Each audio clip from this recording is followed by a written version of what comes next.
Muy buenas noches con todos, siendo las 7 p.m. Nos podemos ir empezando la reunión. Bueno, buenas noches a todos los que nos acompañan el día de hoy. Primero agradecerles a todos por su presencia.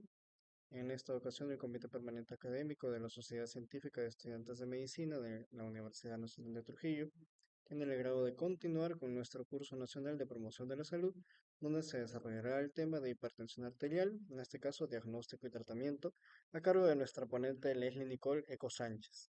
Ella es alumna del sexto año de la Universidad Nacional de Trujillo y en este caso en su descripción ella es fiscal SOSEMUN 2025, secretaria SOSEMUN 2024, coordinadora de cursos CPC 2024, autor expositor del segundo puesto en la categoría de trabajos de investigación del JCRN 2024 y segundo puesto en la categoría de protocolos de investigación JCRN 2025.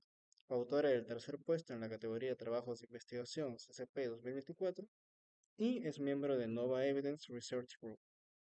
Ahora daremos inicio a la ponencia. Nicolecos, te doy el paso para que puedas comenzar.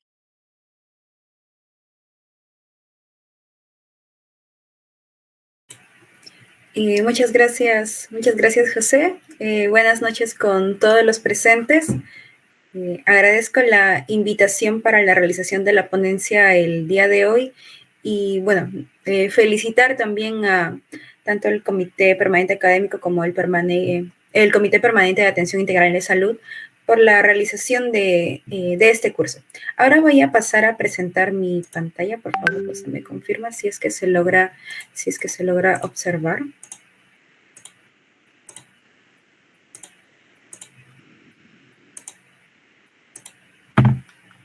Sí, se observa bien. Bien. Bien, entonces, bueno, vamos a dar inicio. Nuevamente, buenas noches con todos los presentes. El día de hoy voy a tratar el tema de hipertensión arterial, el punto 2, ¿no? Tengo entendido que el día de ayer ya se trataron los primeros puntos, tanto de definición, fisiopatología, factores de riesgo, clasificación, entre otros. Entonces, ahora vamos a enfocarnos en la parte de diagnóstico y tratamiento. Bien.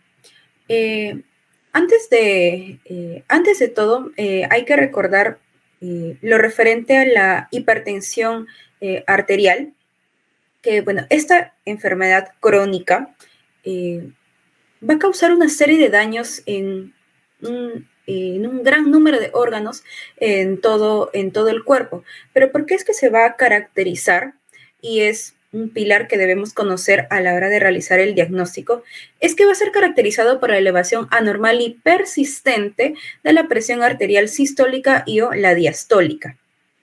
En general, si revisan en la bibliografía, van a encontrar múltiples guías que salen año tras año para poder hablar acerca de la hipertensión arterial.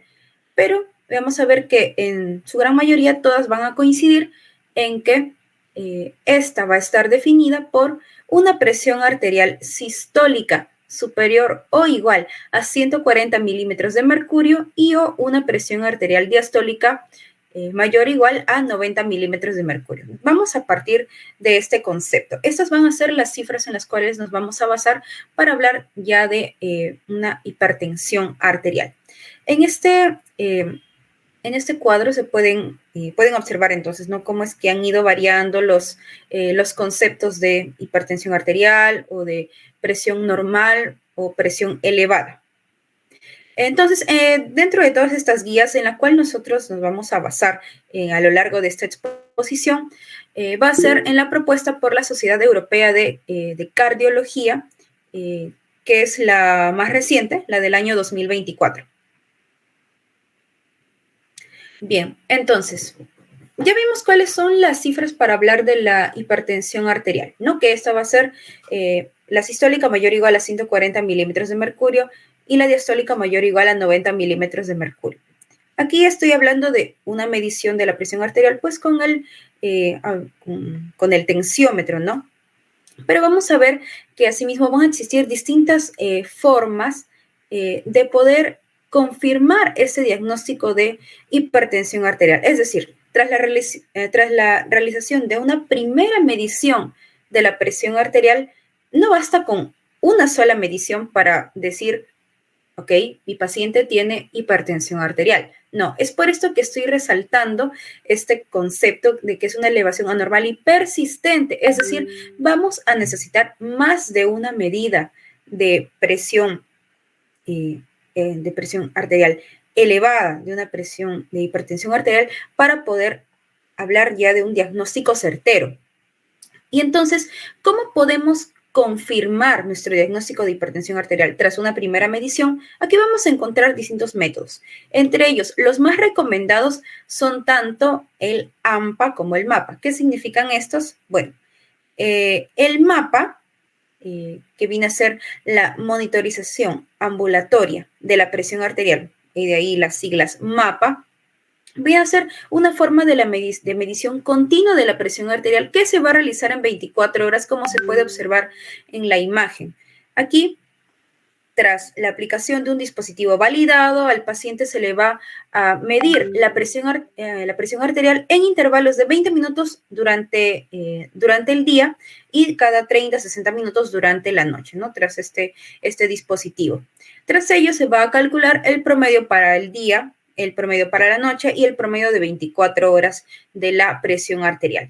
Y para nosotros hablar entonces de hipertensión arterial medida, ojo, por el MAPA, vamos a tener a su vez distintas cifras. Vamos a ver que a las 24 horas se va a hablar de hipertensión cuando el promedio de estas 24 horas sea mayor o igual a 130 sobre 80 milímetros de mercurio, o cuando durante el día sea mayor o igual a 135 sobre 85 milímetros de mercurio, o durante la noche mayor o igual a 120 sobre 70 milímetros de mercurio. ¿Por qué varían estas cifras?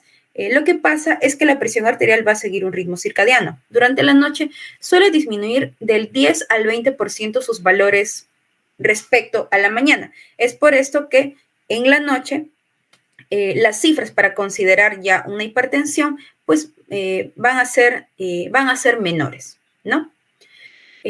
Bien, ¿y por qué es que realizamos, por qué es que realizamos este método? ¿Por qué no basta con simplemente citar al paciente después y volver a medirle la presión arterial?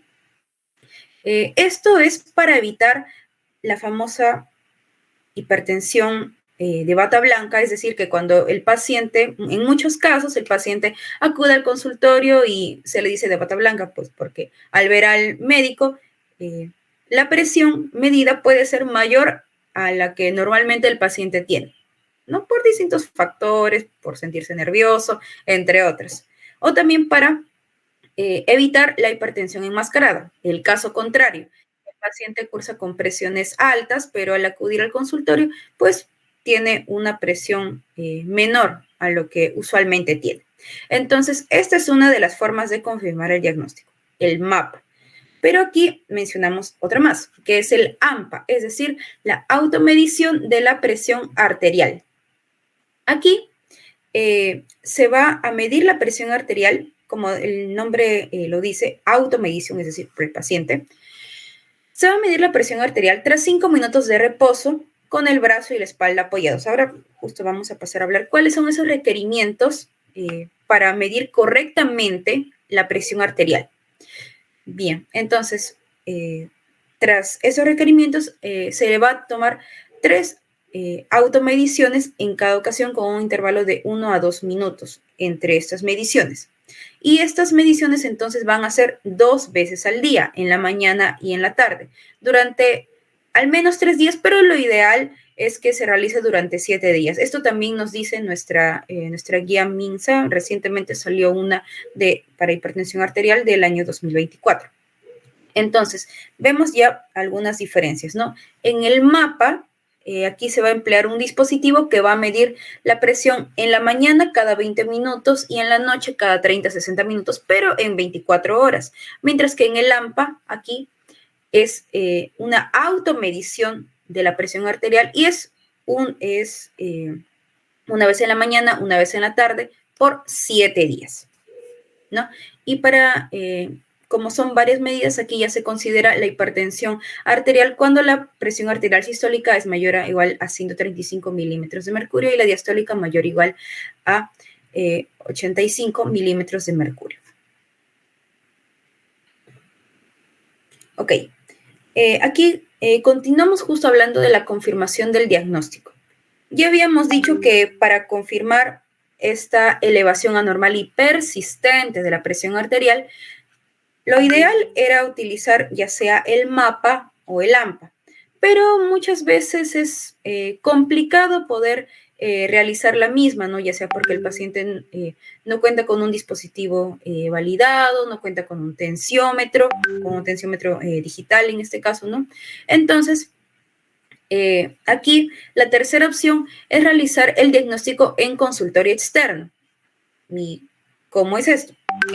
Aquí se va a realizar la medición de la presión arterial en consultorio externo en visitas separadas. La AJA, la Asociación Americana del Corazón, indica que deben ser al menos 3 visitas separadas por una semana cada visita, mientras que la OMS dice que basta que sean 2 visitas. Es decir,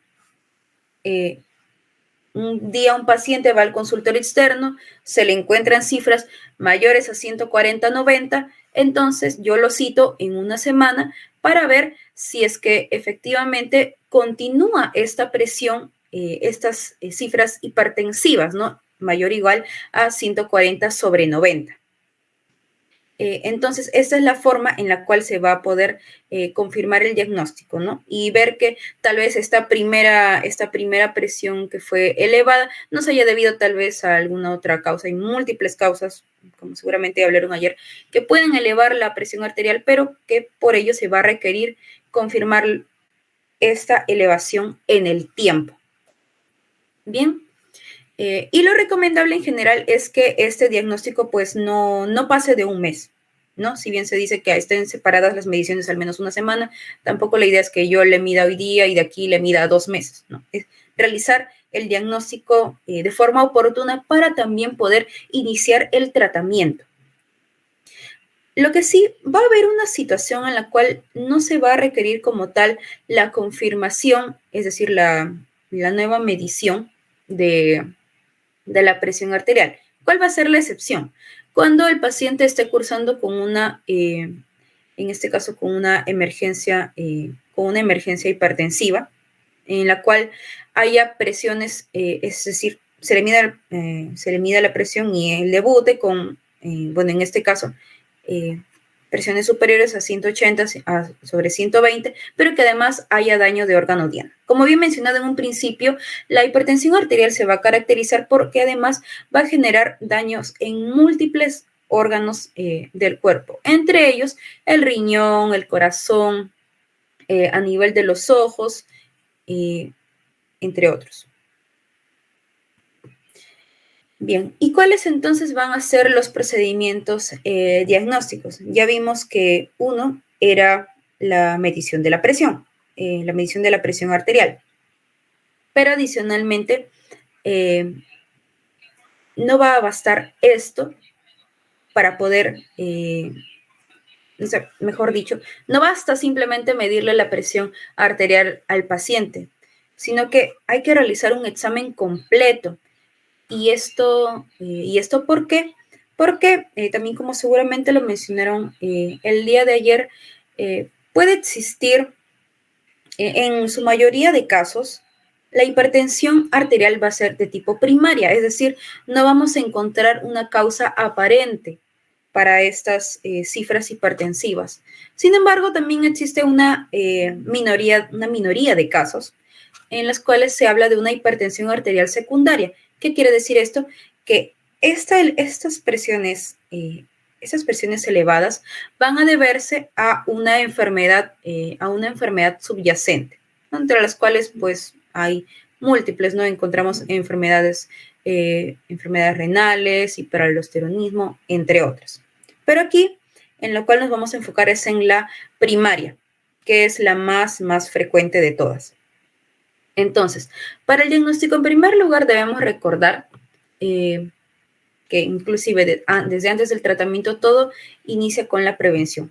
Y es necesario también realizar el cribado, es decir, la medición de la presión arterial al menos cada 3 años para pacientes menores de 40 años y anualmente para los pacientes a partir de los 40 años, para así poder diagnosticar la hipertensión de forma temprana, porque algo que también quiero mencionar es que no siempre suele generar síntomas, suele ser asintomática más bien la hipertensión arterial y se le diagnostica al paciente tras acudir a un control, en este caso un control del adulto, tras medirse la presión, pues se encuentran cifras elevadas. Recién van a encontrar síntomas cuando ya está esta enfermedad empezando a causar daños en los distintos órganos diana. Entonces, es por ello que aquí el punto de corte que vamos a emplear van a ser los 40 años. A partir de los 40 años, anualmente se le debe medir la presión a todo adulto, en este caso a todo paciente, ¿no? Mientras que para los menores de 40 años, cada 3 años debe realizarse esta medición de la presión arterial. Y bien, entonces, ¿qué necesitamos para poder realizar este diagnóstico? En primer lugar, todo va a iniciar con la historia clínica detallada. Debemos obtener datos de filiación, historial familiar, ya que en muchos casos, ¿no? Si es que mi padre ha tenido hipertensión, mi abuelo ha tenido hipertensión, yo también voy a tener un mayor riesgo de sufrir hipertensión arterial en un futuro. Evaluar el perfil psicosocial si es que hay algún factor que pueda generar que el paciente esté en constante estrés, que pueda causar además esta elevación de la presión arterial. Factores ambientales, la enfermedad actual, si es que el paciente está cursando, por ejemplo, con una enfermedad renal que puede a la larga causar hipertensión arterial, y también viceversa, la hipertensión arterial dentro de sus complicaciones puede llegar a causar daño renal. Distintos factores de riesgo, entre ellos pues la misma edad, hábitos alimentarios. Esto va a ser bastante importante, ya que vamos a ver más adelante que el tratamiento va a iniciar por la parte del cambio de hábitos hacia hábitos saludables, y que pues son bastante efectivos y son por los cuales se debe iniciar antes de ya instaurarle un tratamiento farmacológico al paciente. Todo inicia por evitar estos factores de riesgo modificables, entre otros datos. Asimismo, realizar la evaluación clínica, la antropometría, pesar, tallar, medir el IMC del paciente, ya que se ha visto que el sobrepeso y la obesidad pues van a aumentar el riesgo de hipertensión arterial. La realización del examen vascular, ¿no? Medir los pulsos del paciente, medir la presión venosa central, la realización del examen de tórax y de pulmones, en lo cual pues va a incluir además la evaluación cardíaca, palpación de la tiroides, la realización del fondo de ojo, ya que, como había mencionado, dentro de los órganos que se van a ver afectados por la hipertensión arterial, pues se va a encontrar el ojo pudiendo llegar a desarrollar en un futuro una retinopatía hipertensiva. Asimismo, lo que ya habíamos mencionado, las mediciones repetidas de la presión arterial, obviamente va a ser bastante necesario para poder realizar el diagnóstico, va a ser aquí pues lo principal, ¿no? Y otros exámenes auxiliares que vamos a mencionar justamente, que van a estar en relación a los órganos afectados. ¿Qué más es necesario para el diagnóstico? La estratificación del riesgo cardiovascular. Para ello vamos a encontrar en realidad múltiples formas de poder estratificar el riesgo cardiovascular. Entre ellos, para las Américas, la Organización Panamericana de la Salud y la OMS proponen la calculadora del riesgo cardiovascular HERTZ, que vamos a ver que es más, uno puede entrar desde su celular y puede ir ingresando sus datos, como se observa en esta imagen, para saber cuál es el riesgo cardiovascular del paciente, ¿no? Va a ingresar datos como en este caso el sexo, la edad, si es que es fumador o no, la medición, los datos de la medición de la presión arterial, otros datos laboratoriales como la medición del colesterol, si es que sufre de diabetes o no, ¿no? Y eso pues les va a arrojar el riesgo de justamente esta enfermedad a 10 años. Vamos a ver que van a existir asimismo otras escalas por las cuales se puede calcular el riesgo cardiovascular. Entre ellas está la escala de riesgo de Framingham. De manera similar se van a colocar los datos que habíamos mencionado anteriormente, ¿no? Datos de filiación, de la misma presión y de exámenes laboratoriales como en este caso el perfil lipídico. Y la escala de evaluación sistemática del riesgo coronario o SCORE, que también es bastante usado y podemos ver cómo es que lo estratifica en base además a la presión arterial sistólica, a la edad, también en función al sexo, y así son fumadores o no, evaluando el riesgo de eventos cardiovasculares a 10 años. Bien. Algo que también pues debemos saber es cómo saber que la presión que yo estoy midiendo a mi paciente es la correcta. Como se puede observar en esta infografía, van a existir bastantes requerimientos para que la lectura de la presión arterial sea fidedigna, sea la precisa. Entonces, ¿cuáles son esos requerimientos? En primer lugar, antes de medir la presión al paciente, pues debe ingresar al consultorio y debe encontrarse en primer lugar en un ambiente tranquilo durante al menos 5 minutos. Debe tener la vejiga vacía, uno le debe consultar. ¿Ya orinó o tiene ganas de orinar? En caso tenga ganas de orinar, de preferencia, pues hacerlo antes de poder medir la presión arterial, si no puede que salgan valores erróneos. Asimismo, no haber comido, no haber ingerido bebidas, café, no haber fumado, no haber realizado actividad física al menos 30 minutos antes de la medición de la presión arterial, ya que esto pues también puede modificar los valores haciendo que pueda aumentar, ¿no? Bien, y aquí podemos observar entonces cuáles son además esos requerimientos. No conversar con el paciente, ya que hablar puede agregar hasta inclusive 10 milímetros de mercurio. Apoyar el brazo a la altura del corazón. Colocar el manguito en el brazo sin ropa, algo que también hay que conocer aquí, es que muchas veces los pacientes llegan para que les midan la presión, llegan por decir, no sé si podrán observar, bueno, en este caso la imagen, llegan con un polo, una cafarina de manga larga, y lo que hacen pues es remangarse todito hasta que llega al hombro. Y esto pues va a generar un efecto torniquete que puede también llegar a sesgar la medición de la presión arterial y arrojarnos valores más elevados de lo normal. Asimismo, usar el tamaño del manguito adecuado. Si es que se utiliza un manguito muy pequeño, esto puede generar que esté más apretado de lo normal y tender a sumar hasta 2 a 10 milímetros de mercurio adicionales a la presión arterial. Debe tener los pies apoyados en el suelo, no cruzar las piernas, como mencioné, tener la vejiga vacía y apoyar la espalda sobre un respaldar. Bien, todos estos requerimientos son para poder garantizar que la medición de la presión arterial es la correcta y no sumarle más milímetros de mercurio a este resultado. Ahora, cuando se mide la presión arterial por primera vez al paciente, es necesario tomar 3 lecturas, 2 en caso, los resultados sean normales, con un intervalo de 1 minuto entre las lecturas, y utilizar el promedio de las 2 últimas para, este sea el resultado que se arroje.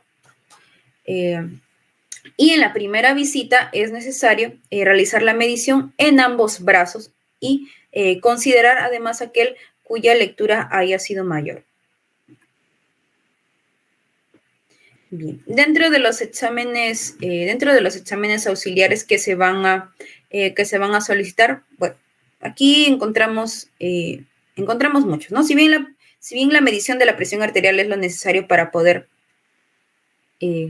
dar el diagnóstico de la hipertensión arterial, vemos que también para poder estratificar el riesgo cardiovascular de un paciente, es necesario saber si es que por ejemplo, es diabético. Para ello, ¿qué se le puede solicitar? Glucosa en ayunas y, ¿no? De manera consecutiva, a ver si es que esta es bastante elevada, pues solicitar una hemoglobina glicosilada. Un perfil lipídico, ¿no? También la medición del colesterol total, HDL, LDL, triglicéridos, la medición asimismo de electrolitos en sangre como el sodio, el potasio. Esto también, asimismo como la hemoglobina, hematocrito, calcio y TSH, nos va a permitir realizar un cribado de hipertensión secundaria, ¿no? Va a permitirnos ver si es que hay alteraciones en estos valores, es que más que una hipertensión primaria, que es lo más frecuente, se trata sino más bien de una hipertensión secundaria, es decir, ya sea debida al aldosteronismo primario, enfermedad de Cushing, policitemia, hiperparatiroidismo o hipertiroidismo. La medición de la creatinina en sangre y la tasa de filtración glomerular, análisis de orina, el ratio albúmina-creatinina, asimismo, realizar un electrocardiograma de 12 derivaciones, ecocardiografía, un ataque, en este caso cardíaca, bueno, estos, entre otros, ¿no? Entre otros, pruebas tal vez ya más sofisticadas, ¿no? La medición de troponinas, índice tobillo-brazo, ecografía abdominal y oftalmoscopía, ¿no? Aquí de igual manera podemos observar cuáles son estos exámenes auxiliares que les había mencionado, ¿no? Y en función a qué órgano nos van a permitir evaluar, ¿no? La medición, en este caso, de la tasa de filtrado glomerulares, pues, para poder evaluar la función renal, ecografía de carótida, femoral, una TAC cardíaca, para evaluar la función, pues, en este caso, de las arterias, del corazón, la realización del electrocardiograma, de ecocardiografía, la medición de biomarcadores cardíacos, entre otros. Bien. Eso va entonces para la parte del diagnóstico. Ahora, en lo referente a tratamiento, muy bien. Yo ya evalué a mi paciente, le realicé su historia clínica, le medí la presión arterial 1, 2 veces, o bueno, realicé mi AMPA, mi mapa, y bien, confirmé que tiene cifras de presión arterial elevadas, ¿no? Mayores a 140/90. Ahora, ¿qué es lo que sigue?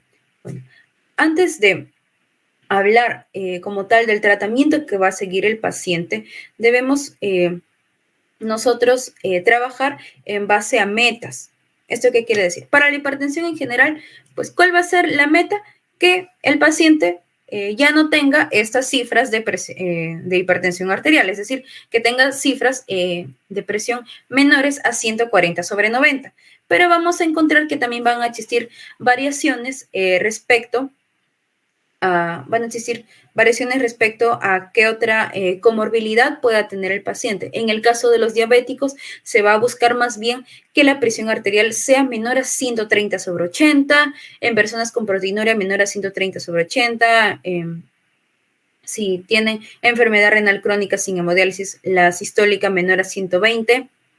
Y en el caso de los pacientes ya adultos mayores, que esta pues más bien se mantenga entre 140 y 150. Bien, entonces, una vez visto cuáles son las metas, debemos iniciar el tratamiento de la hipertensión arterial. Y como hablé en la parte de diagnóstico aquí, lo principal, lo primordial que se debe hacer aquí es la realización de los cambios en los estilos de vida. En los cambios en los estilos de vida, pues en este caso, que son factores modificables. ¿Y qué es lo que vamos entonces a pedirle a nuestro paciente que hemos encontrado tiene cifras hipertensivas? En primer lugar, cambios tanto en la alimentación, en cuanto a hábitos nocivos, en cuanto al peso y a la actividad física. Esos son los principales. ¿Qué es lo que le vamos a solicitar? En primer lugar, reducir el consumo de sodio a menos de 2 gramos al día, 2 gramos de sodio, es decir, un aproximado de 5 gramos de sal o una cucharadita de sal. Eso es lo que debe consumir el paciente. El potasio debe ser superior a 3.5 gramos al día, un equivalente a 90 milimoles, y en los casos de enfermedad renal crónica avanzada sí se requieren de cifras menores. Asimismo, la pérdida de peso debe ser de alrededor de 5 kilos, ya que se ha visto que esta disminución del peso de 5 kilos puede disminuir la presión arterial sistólica en 4.4 milímetros de mercurio y la diastólica en 3.6 milímetros de mercurio. Es decir, van a contribuir a que se cumpla la meta de disminuir la presión arterial, ¿no? ¿Qué más? ¿Qué más le vamos a solicitar a nuestro paciente? La realización de ejercicios aeróbicos, ya que se ha visto que estos pueden disminuir la presión arterial sistólica de 7 a 8 milímetros de mercurio y la diastólica de 4 a 5 milímetros de mercurio. Entonces, si nuestro paciente pierde peso, realiza ejercicios, podemos ver que esto va a ir sumando, va a ir contribuyendo a que disminuyan las presiones arteriales, ¿no? ¿Cuánto es que debe realizar el paciente? Al menos 150 minutos por semana de ejercicio aeróbico de intensidad moderada, más de 30 minutos, 5 o 7 días o 5 o 7 días por semana, y la alternativa es 75 minutos de ejercicio de intensidad vigorosa distribuidos en 3 días a la semana. Claro que esto pues debe ser en función a las capacidades también de las capacidades del paciente, a la edad. Siempre vamos a recordar que el tratamiento tiene que ser individualizado. Si bien nosotros vamos a poder ver que hay múltiples tipos, hay múltiples medidas que puede optar el paciente, múltiples fármacos también, como vamos a ver más adelante, los casos hay que procurar ver a nuestro paciente como un solo individuo, ver cada uno va a tener sus propios factores de riesgo, sus propias comorbilidades que van a hacer que ese tratamiento pues sea bastante particular para cada uno de ellos. Continuando con los cambios en el estilo de vida, lo recomendado aquí es el seguir una dieta DASH que se ha visto es bastante beneficiosa para los pacientes hipertensos, es decir, reducir el consumo de sal y más bien aumentar el consumo de frutas, vegetales, granos integrales, lácteos bajos en grasas y proteínas magras. Asimismo, reducir el consumo de alcohol, de preferencia evitar, ¿no? Pero este debe ser en los varones menos de 140 gramos por semana y en las mujeres menos de 80 gramos, de igual manera, por semana. No consumir bebidas energéticas, restringir además el consumo de azúcares, ya sea en forma de postres, en forma de bebidas azucaradas. Máximo, estos deben representar el 10% de la ingesta diaria. Y la deshabituación tabáquica, ¿no? Evitar fumar, ya que como vimos, pues el tabaco también aumenta y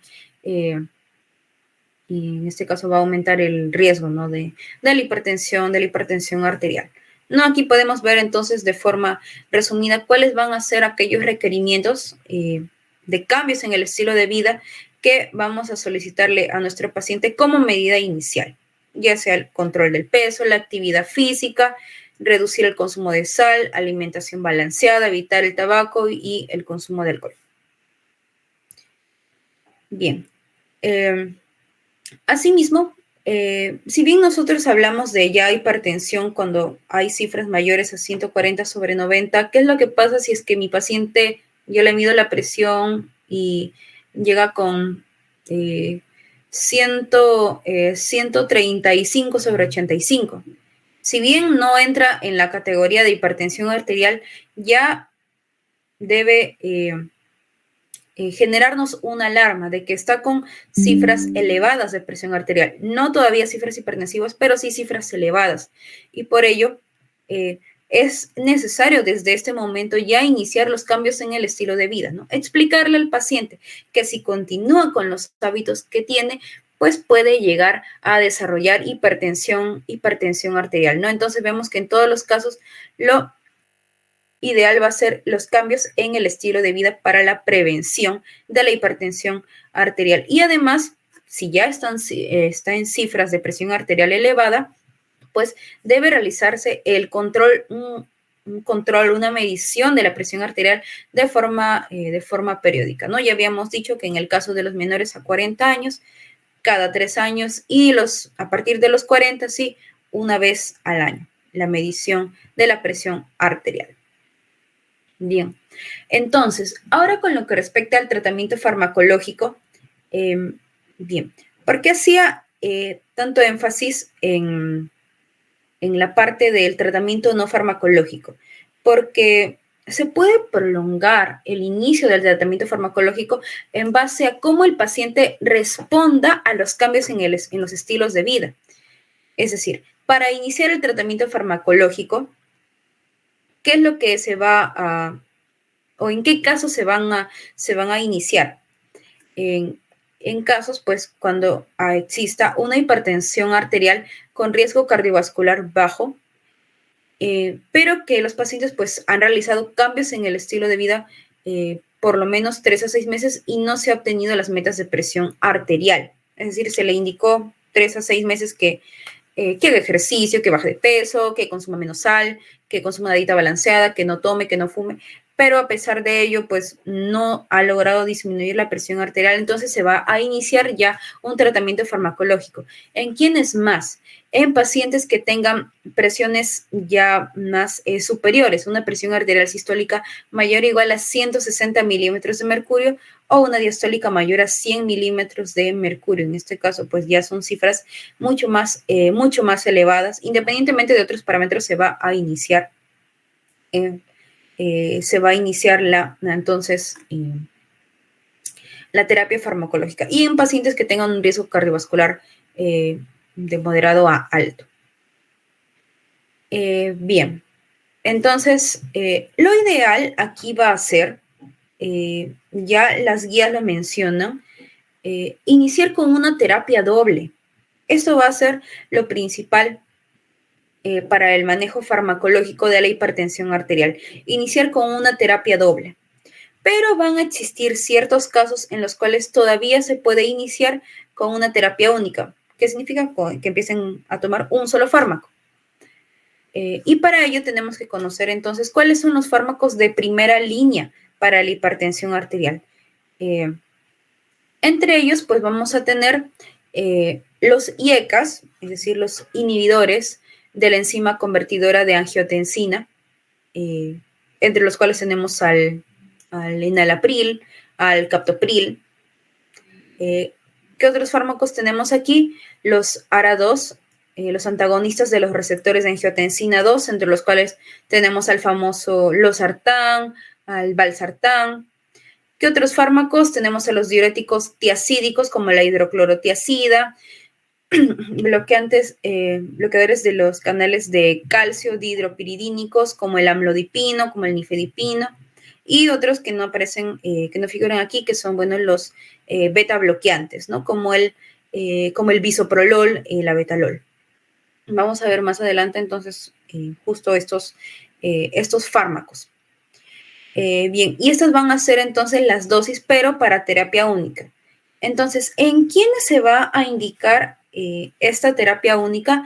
En pacientes que tengan todavía la categoría de presión arterial elevada, que no hayan llegado todavía al 140-90, aquellos pacientes que sean mayores a 85 años o que tengan hipotensión ortostática. Bien, en estos casos, si es que no se alcanza la meta la meta, como vimos, también es individualizada para cada paciente dependiendo de sus comorbilidades, de su edad, en al menos 8 a 12 semanas de tratamiento regular y continuo, pasar ahora sí a una terapia combinada. ¿Qué es lo más recomendable? La terapia combinada.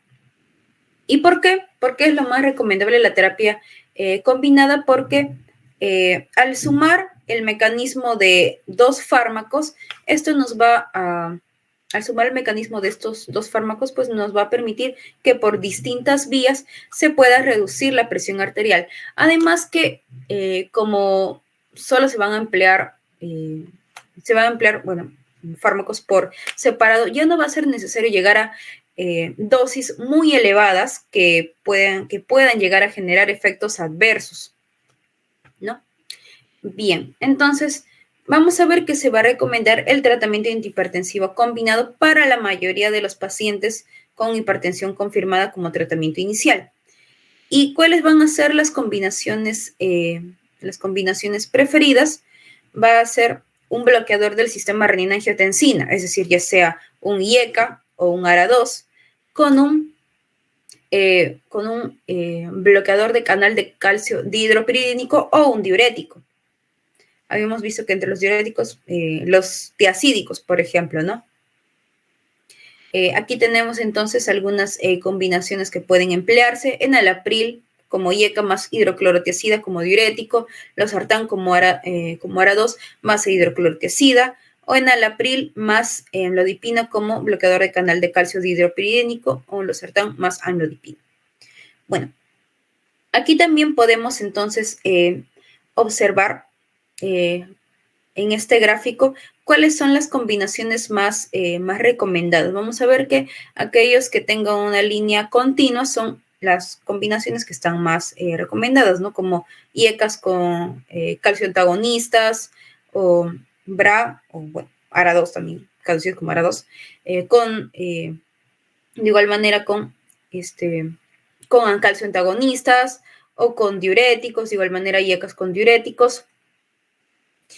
¿Qué combinaciones están menos recomendadas? Un calcio antagonista con un beta bloqueante, o un diurético con un beta bloqueante, o un mismo calcio antagonista con un diurético, es decir, hablando de terapia doble. ¿Y qué combinación sí no se recomienda? Porque además sus efectos adversos son muy similares y se van a sumar, son IECAS con ARA2. Esos fármacos además van a tener un mecanismo similar, ya que ambos van a bloquear el sistema renina-angiotensina, solo que en distintos puntos. Entonces, no se recomienda iniciar con una combinación de un IECA y un ARA2 como terapia doble. Bien, aquí justamente vamos a observar este flujograma que se encuentra, que está propuesto en la guía de hipertensión arterial del 2024 de la Sociedad Europea de Cardiología. La recomiendo, es bastante esquemática, bastante didáctica. Y bien, ¿qué es lo que nos propone entonces esta guía? ¿No? Iniciar con el tratamiento combinado. Ya habíamos visto, ¿no?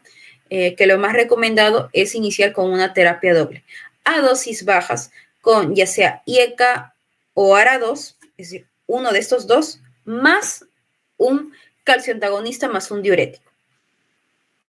Luego, evaluar tras 1 a 3 meses, lo mejor sería tras un mes, si es que es posible. Si es que se ve que la presión arterial se encuentra controlada, se está llegando a las metas, a los objetivos de presión arterial, se va a hacer el seguimiento al menos una vez al año. Pero si es que yo le di, por ejemplo, un IECA, un enalapril con un amlodipina, por ejemplo, como calcio antagonista, y veo que no hace efecto, mi paciente sigue con presiones altas, entonces yo tengo que evaluar y más bien se puede agregar otro fármaco más, es decir, pasar de una terapia doble a una terapia triple. ¿Y qué va a ser lo recomendado aquí? De igual manera, un IECA o un ARA2 con un bloqueador de canal de calcio y un diurético. No pueden ser justamente entre esas combinaciones. Y además, se puede añadir un beta bloqueante, como les había mencionado justo en la diapositiva anterior, fue uno de los que no agregué, pero que sí están dentro de los fármacos para la hipertensión arterial, si es que existe, agregarlo si es que existe una indicación justificada, ya sea que el paciente haya sufrido de una angina, que haya tenido un infarto de miocardio, o se busque controlar el ritmo cardíaco, ya que va a ser aquí donde los beta bloqueantes van a poder ejercer su efecto disminuyendo la frecuencia cardíaca, ¿no? Y que recordemos, pues la frecuencia cardíaca va a ser uno de los componentes del gasto cardíaco, que si este se reduce, entonces también se va a reducir la presión arterial. Nuevamente, se debe evaluar tras 1 a 3 meses, si es que evaluar cómo va la presión con ahora esta terapia triple. Si es que sí se controla, muy bien, seguimiento al menos una vez al año.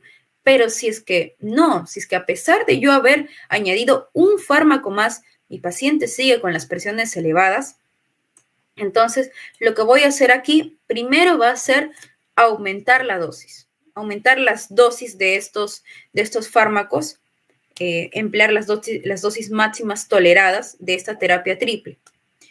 Nuevamente, evalúo tras 1 a 3 meses. Si es que sí se controló la presión arterial, seguimiento. Pero si es que otra vez, nada, mi paciente sigue con presiones altas, muy altas, entonces aquí ya podríamos hablar de una hipertensión aparentemente resistente. ¿Esto qué quiere decir? Que no responde al tratamiento farmacológico. ¿Y cuál va a ser entonces aquí el paso a seguir? Derivar a mi paciente a una consulta ya especializada, a ver a qué es que se debe que no esté respondiendo adecuadamente al tratamiento farmacológico si es que yo ya estoy usando una terapia triple a dosis máximas. Asimismo, comprobar la adherencia al tratamiento. Puede que yo sí le haya indicado bien sus dosis, todo a mi paciente, pero se olvide de tomar por ahí uno que otro día o no tome simplemente los fármacos. Y bueno, también aquí, ¿qué otro fármaco se podría añadir? Claro, previa evaluación especializada, la espironolactona. Este podría entrar como cuarto fármaco, la espironolactona. Bien. Vamos a ver entonces que asimismo van a haber patrones de prescripción que van a estar recomendados. Esto es, bueno, de nuestra guía MINSA. Y lo recomendable entonces es iniciar la terapia dual combinada en la mayoría de los pacientes, ¿no? Ya vimos cuáles son las excepciones, en qué caso se puede iniciar terapia única. Y lo recomendable además es titular cada 2 a 4 semanas. ¿Qué quiere decir? Ir aumentando la dosis de poco en poco. Cada 2 a 4 semanas. Adherir a algún medicamento adicional de ser necesario, ¿no? En este caso, si es que vemos que no funciona la terapia doble, se puede pasar a una terapia triple. Y preferir la píldora combinada en cualquier paso. ¿Esto qué quiere decir? Que una forma de poder mejorar la adherencia al tratamiento es que, ya vimos, son 2 fármacos los que se les debe dar al paciente, pero esto puede hacer que más bien les sea más fastidioso tener que tomar 2 medicinas. Entonces, existen combinaciones ya, existen píldoras que contienen estos 2 fármacos antihipertensivos que podría mejorar la adherencia al tratamiento. Y finalmente tenemos estas tablas propuestos en nuestra guía MINSA, en las cuales se pueden observar justamente cuáles son los grupos de fármacos y los principales fármacos de cada uno de estos grupos, ¿no? Tenemos dentro de los IECAS, como había mencionado, al captopril, al enalapril, y cuáles son las dosis que se deben administrar por día las dosis iniciales y las dosis máximas, ¿no? Como habíamos visto, estos se pueden ir titulando cada 2 a 4 semanas. Y tener precaución tanto con la parte renal como la parte hepática.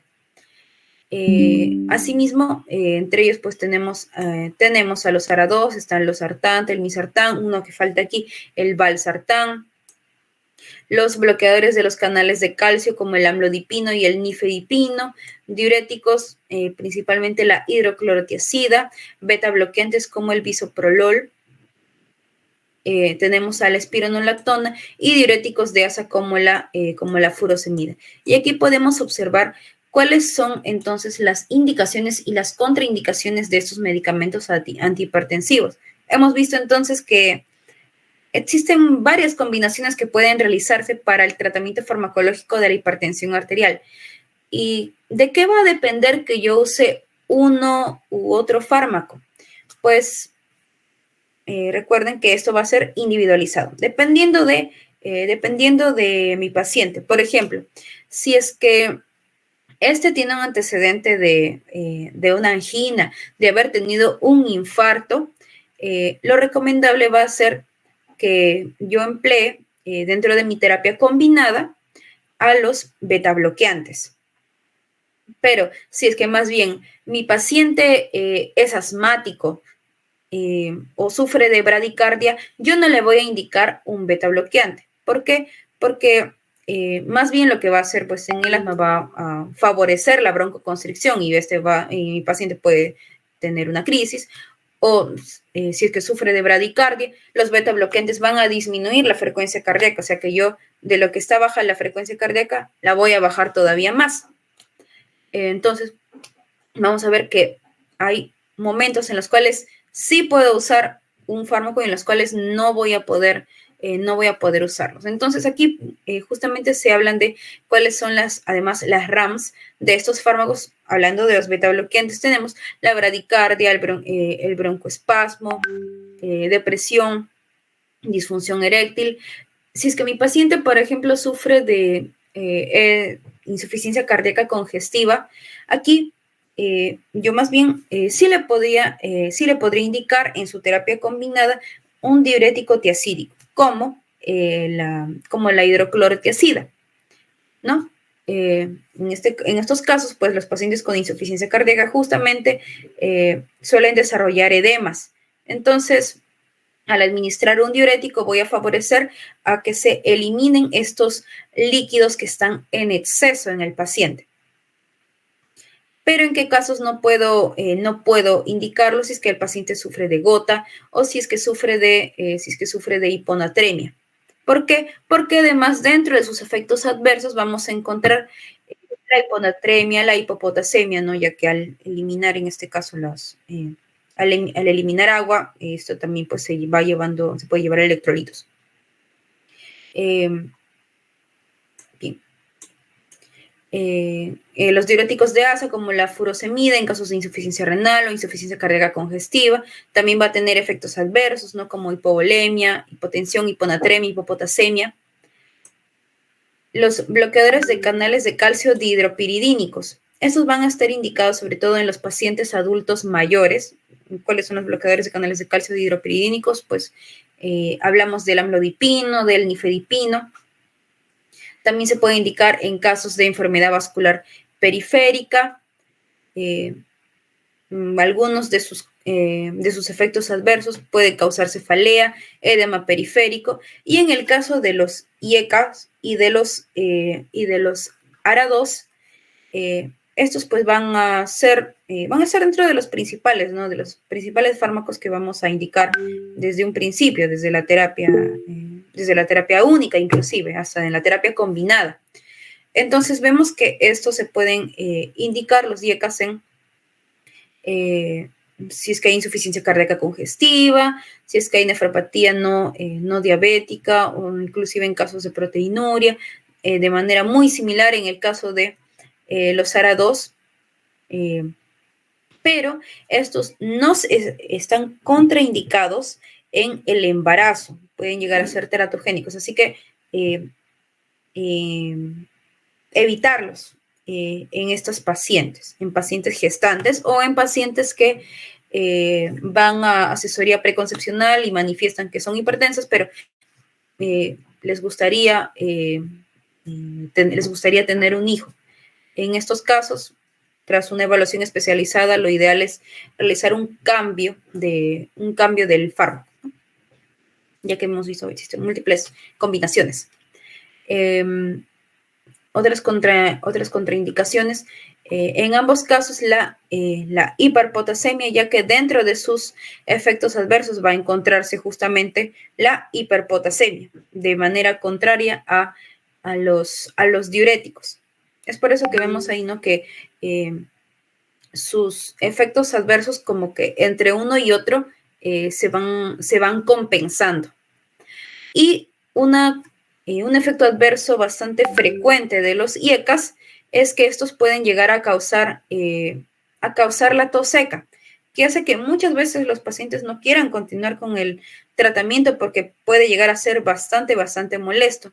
En estos casos, inclusive se puede también realizar el cambio de un IECA por un ARA2, ¿no? En este caso cambiar, por ejemplo, un enalapril por un losartán. Bien. Entonces, estos son los principales datos que hay que tener entonces de para nuestro tratamiento farmacológico. Y bien, eso sería entonces todo por mi parte. Muchas gracias.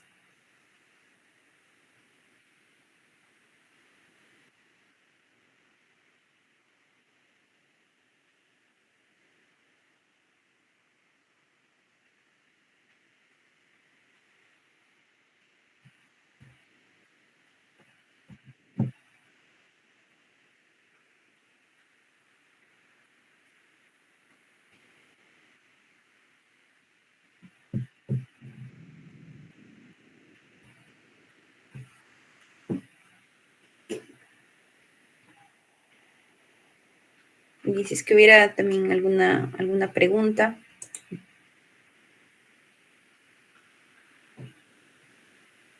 Muchas gracias a todos a los que se quedaron hasta el final de la ponencia.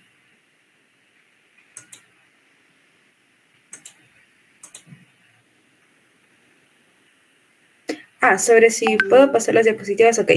Le voy a entonces estar mandando a José para que él se las comparta.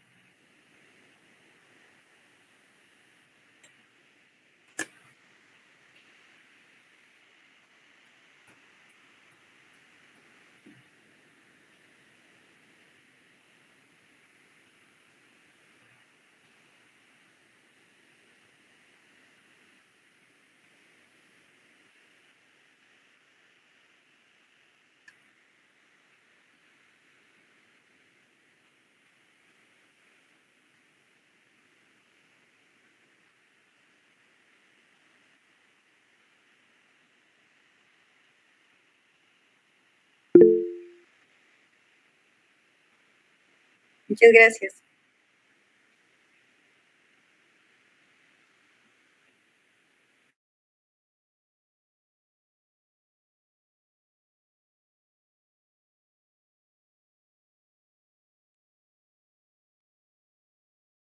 Un segundo, chicos, por favor.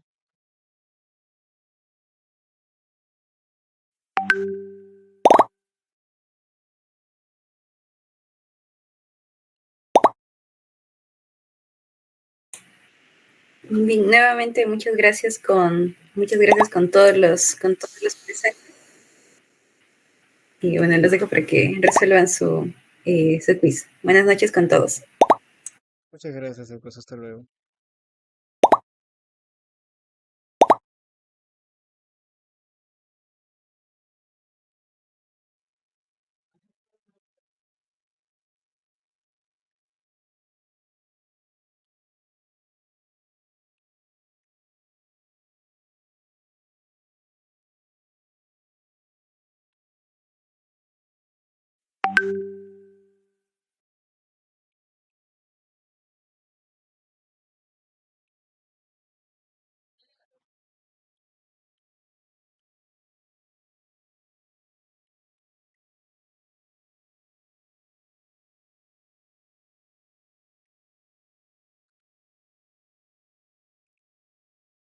Pueden seguir uniéndose. Ujú.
Bien, creo que podemos ir comenzando. Muchos éxitos a todos.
Bien chicos, eso sería todo. Muchas gracias. No olviden seguirnos en nuestras redes de CPA y CPAIS para poder seguir integrando. Hasta luego, buenas noches.